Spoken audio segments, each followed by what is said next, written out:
This is Grace McCroskey's Romantic Era Project. Table of contents, we have This Lime Tree Bower My Prison, The Indian Serenade, Ode to the Poppy, Lion Attacking a Horse, Enigma Variations, Nimrod, and our works cited page. This Lime Tree Bower My Prison by Samuel Taylor Coleridge. Well, they are gone, and here must I remain, this lime tree bower my prison. I have lost beauties and feelings, such as would have been most sweet to you, to my remembrance, even when age had dimmed mine eyes to blindness.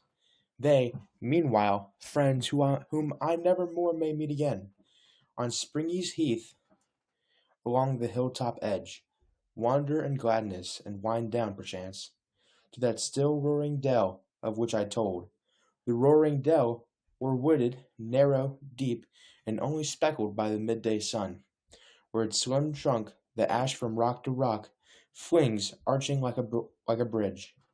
That branchless ash, unsunned and damp, whose few poor yellow leaves never tremble in the gate, yet tremble still, fanned by the waterfall, and there, my friends, behold the dark green file of long lank weeds, that all at once, a most fantastic sight, still nod and drip beneath the dripping edge of the blue Illay stone.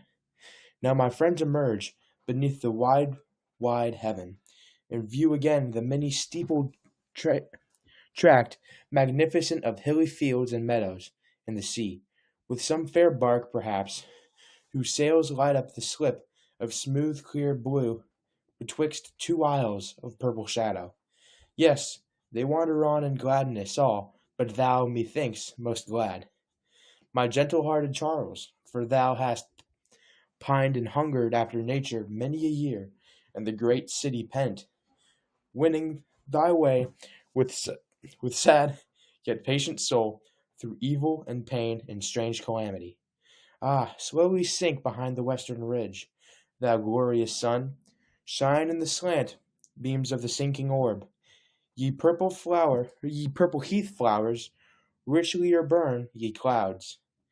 Live in the yellow light, ye distant groves, and kindle thou blue ocean, so my friend, struck with deep joy, may stand, as I have stood, silent with swimming sense, gazing round on the wide landscape, gaze till all doth seem less gross than bodily, and of such hues as veil the Almighty Spirit, when yet he makes spirits perceive his presence. A delight comes sudden on my heart, and I am glad as I myself were there. Nor in this bower, this little lime tree bower, have I not marked much that has soothed me. Pale beneath the blaze hung the transparent foliage, and I watched some broad and sunny leaf, and loved to see the shadow of the leaf and stem above dappling its sunshine. And that walnut tree was richly tinged, and a deep radiance lay full on the ancient ivy, which usurps those fronting elms, and now, with blackest mass, makes their dark branches gleam a lighter hue through the light twilight. And now the bat wheels silent by, and not a swallow twitters, yet still the solitary humble-bee sings in the bean-flower. Henceforth I shall know that nature never deserts the wise and pure. No plot so narrow, be but nature there, no waste so vacant, but may well employ each faculty of sense, and keep the heart awake to love and beauty. And sometimes 'tis well to be bereft of promised good, that we may lift the soul, and contemplate with lively joy the joys we cannot share. My gentle-hearted Charles, when the last rook beat its straight path along the dusky air homewards, I blessed it, deeming its black wing, now a dim speck, now vanishing in light, had crossed the mighty orb's dilated glory. While thou stoodst gazing, or, when all was still, flew creaking o'er thy head, and had a charm for thee, my gentle-hearted Charles, to whom no sound is dissonant which tells of life. All right. So my summary of the lime tree bower, my prison. The poem begins with the speaker/poet mentioning how the bower he is currently sitting in is much like a prison. He says this because while his friends are walking around and exploring nature, he is confined to this lime tree bower. Though not all is lost because he imagines himself in his friend's shoes trekking through the marvelousness of nature. The roaring dell, o'er-wooded, narrow, deep, and only speckled by the midday sun, where its slim trunk the ash from rock to rock flings arching like a bridge. The branchless ash, unsunned and damp, whose few poor yellow leaves never tremble in the gale, yet tremble still. Eventually, Samuel locks in on one of his friends, Charles Lamb, who's also like this other poet that he knows and stuff, whom he imagines being extremely joyful while basking in the beauty of nature because he finally gets to get away from the struggles of the city that he works and lives in. After his very deep imaginative sesh, he becomes full of happiness for now. His imagination and creativity is a blessing, not only his friends, but himself, with these beautiful things in nature that ones may never see. All right, now my figurative language slash poetry stuff. A metaphor, I have this lime tree bower in my prison because it's saying the lime tree bower is his prison. Kind of basic stuff. Imagery. The roaring dell, o'erwood narrow, deep, and only speckled by the midday sun. Basically describing how that what the roaring dell looks like, with that speckled by the midday sun, little speckles and stuff, and how it's o'erwooded, narrow, and deep. All right, and then I have a simile, where its slim trunk the ash from rock to rock flings, arching like a bridge.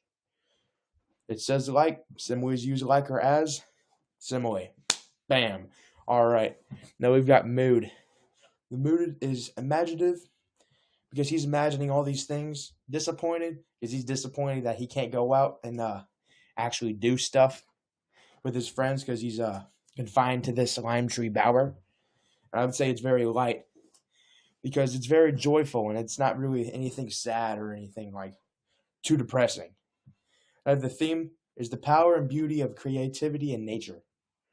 All right, now moving on to not as fun poem, The Indian Serenade. I rise from dreams of thee in the first sweet sleep of night, when the winds are breathing low and the stars are shining bright. I arise from dreams of thee, and a spirit in my feet hath led me, who knows how, to thy chamber window sweet. The wandering airs they faint on the dark, the silent stream. The champak odors fail like sweet thoughts in the dream. The nightingale's complaint, it dies upon her heart, as I must on thine, O beloved, as thou art. Oh, lift me from the grass, I die, I faint, I fail. Let thy love and kisses rain on my lips and eyelids pale. My cheek is cold and white, alas, my heart beats loud and fast. Oh, press it to thine own again, where it would break at last. I don't know why I did that. All right. We got this summary. So, poem begins with the speaker waking up from dreaming about his beloved slash sweet. He immediately jumps out of bed and is led by a spirit, basically sleepwalking, to his beloved's bedroom window. As he stands outside of the bedroom window, he describes how all of the beauties of the world, the wandering airs, the silent stream, and the champak fail to satisfy him. He then basically implies that if his beloved doesn't give in and love him back, he's going to die of a broken heart. And in that final stanza of the poem, he's like, he collapses in the grass and is begging for his sweet, kind of creepy, to rain down kisses on his pale cold cheeks. He's a creepy dude. All right, so figurative language. So I have personification. The wandering airs they faint, because airs can't faint, because that's something humans can do. I got alliteration. I die, I faint, I fail, because it's kind of repeating that I part, that I blank, I blank, I blank. And I have simile. The champak odors fail like sweet thoughts in a dream. Same thing as before. It's got like or as. It's a simile. All right, so mood. Depressing. Yeah, I would say it's pretty depressing because the guy really loves this girl. Girl's not loving back. Pretty sad, pretty melancholy, pretty bad. Then I got this disillusionment. Dude's very disillusioned. He thinks this girl's gonna love him no matter what, but that's all. It's not always the case. It's not always the case. And then I got narcissism. This dude is pretty narcissistic.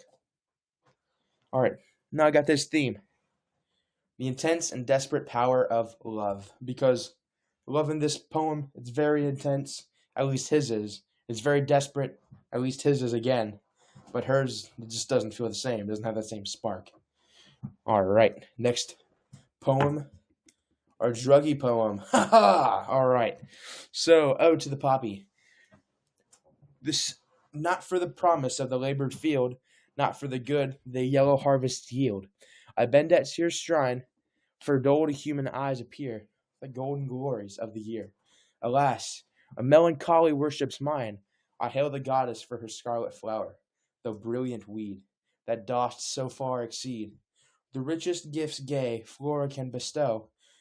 Heedless I passed thee in life's morning hour, though comforter of woe, so sorrow taught me to confess thy power.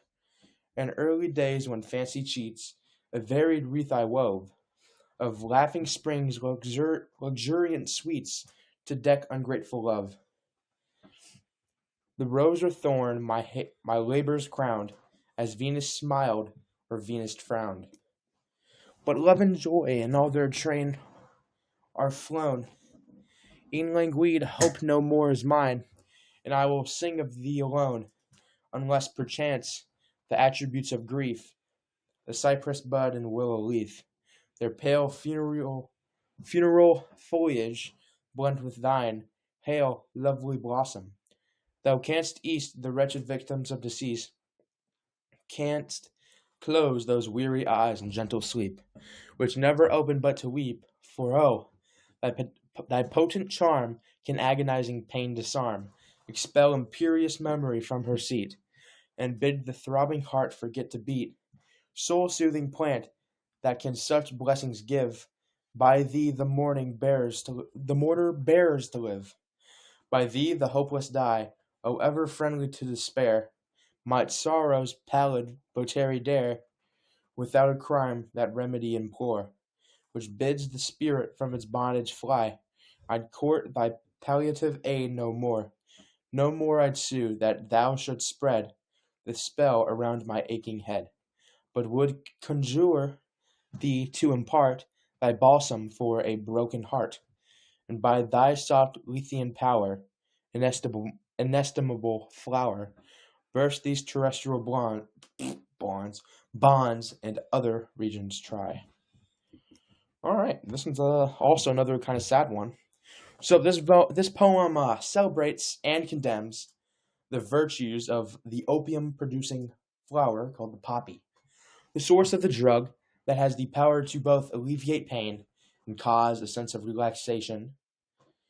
The author's tone shifts from a celebratory outburst at the beginning to a more measured approach to the flower's potential for both good and evil. The author uses the flower as a metaphor for her own struggles with sadness and her own longing for comfort. The vivid imagery throughout the poem evokes the physical and spiritual aspects of the drug.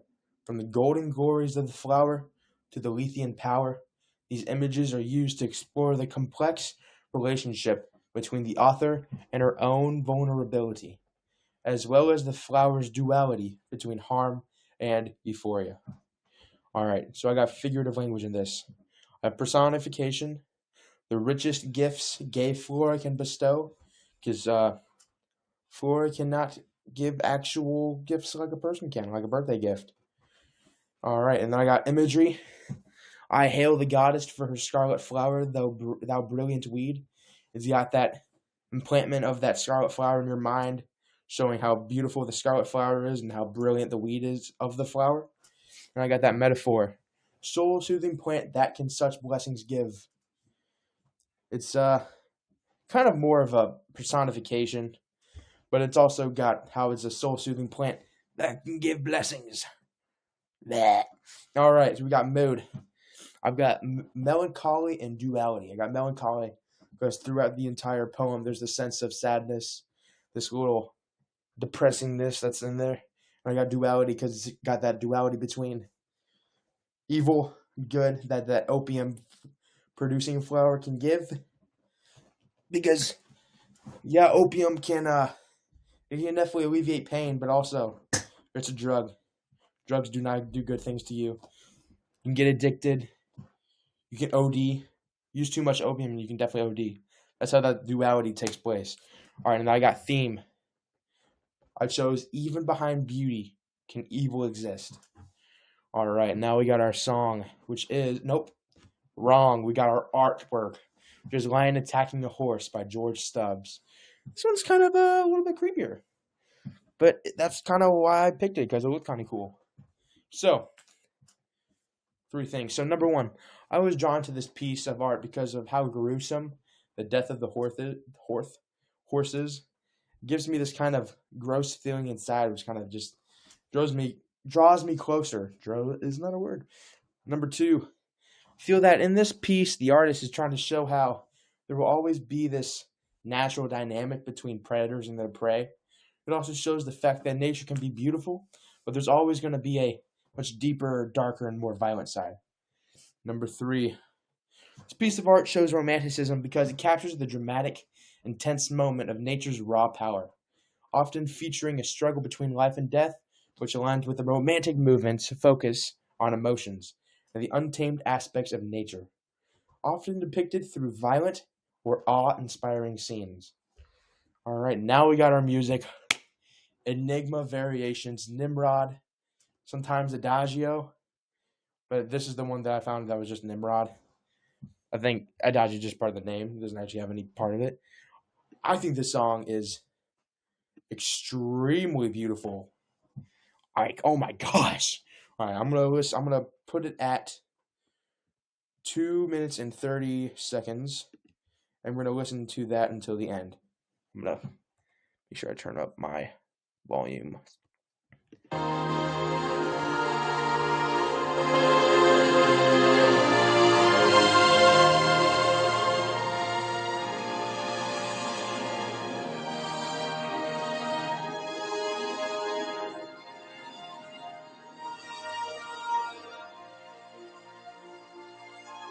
Feels like I'm in a movie.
All right. I wanted to make sure that we got that end fade, because that fade I feel like is very important to the song. You got that fade at the end and at the beginning, but we will definitely get onto that in a little bit. So, descriptions of the song. Song never seems to have a moment where it's ever dull or quiet. The beginning starts out a little bit slower, but the build up to the later parts where the song gets louder and emotional are completely worth it. The author wrote this version of the song for one of his friends, and I think this makes the song so much more emotional and important to the composer Edward Elgar. So, mood. I have melancholic, evocative, and solemn. The beginning and end. There's supposed to be an and in there. I forgot to put an and. Of the song start and end in the same sad fade. The beginning, however, has the sadness fade into a more exciting feeling as the instruments get louder and the mood gets a bit brighter. I feel like if I were to compare this to anything, this song, I would compare it to life, like in general. How you have that fade where you're fading into life and it gets more and more enjoyable and everything gets brighter and brighter, and then everything through life happens. And then you get to that end fade. And that end fade is where everything kind of just goes into blackness. That's that death. which I think that just makes the song even more enjoyable and it just adds that mood. So back to what I was saying. But the sadness never leaves. It always seems to linger throughout the song until it comes back at the end as a slow, melancholic fade. Yeah, there's that bit of sadness throughout the entire song. It's not all in that kind of major kind of happy sounding. There's a little bit of that minor. And I feel like that minor is in there the entire time, but it starts kind of big at the beginning and it ends big at the end. I feel like, but that's just that fade, that birth, life, death, and that's the main thing. All right, so these are all my works cited things. It's just works cited. It's boring, and that is the end of my presentation by Grayson McCroskey. Yeah. All right, let me get out of here.